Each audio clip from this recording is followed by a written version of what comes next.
Hello बच्चों, तो 2024 का पेपर कंपैरेटिवली थोड़ा-सा कैलकुलेटिव आया था, तो उसके पीवाईक्यूज को हम शॉर्ट्स के थ्रू कंप्लीट कर रहे हैं।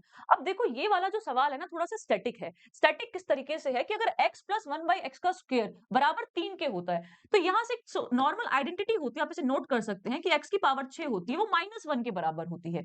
अब इसकी आपसे मान पूछा था, इसका मान पूछा था x की पावर है 206 और x की पावर है 200, तो मतलब 6 का कुछ रिलेशन है, तो मैं इसको लिख सकती हूँ x की पावर 200 मल्टीप्लाई में x की पावर 6, बिल्कुल, क्योंकि हमें पता है कि अगर a की पावर m और मल्टीप्लाई a की पावर n है तो a की पावर m प्लस n होता है। इसको मैंने 200 और 6 में कन्वर्ट करके लिख लिया, तो 200 और 6 आ गया।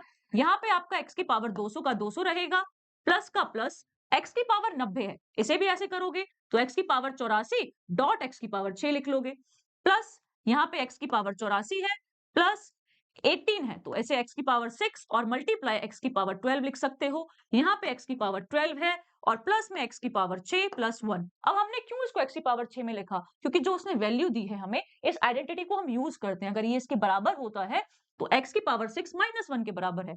ये -1 के बराबर तो माइनस का x का पावर 200 और प्लस का x का पावर 200 हो गया। ये -1 के बराबर है तो माइनस का 84 x की पावर, और ये भी x की पावर 84 है। ये -1 कर देगा तो ये x की पावर -12 और प्लस में x की पावर 12 है, और x की पावर -6 पहले से माइनस है और प्लस 1, तो ये minus plus cancel, minus plus cancel, minus plus cancel और माइनस प्लस कैंसिल, सब कुछ कैंसिल आउट होके जीरो आपका आंसर आएगा। तो क्वेश्चन डिफिकल्ट नहीं था, जीरो था। और एक टिप आप ले सकते हो, अगर ऐसा सवाल हो तो 90% ऑफ केसेस में जीरो आता है। सॉल्व करके देखना, अगर नहीं होता है, नेगेटिव मार्किंग नहीं है, तो जीरो टिक करके आ जाना।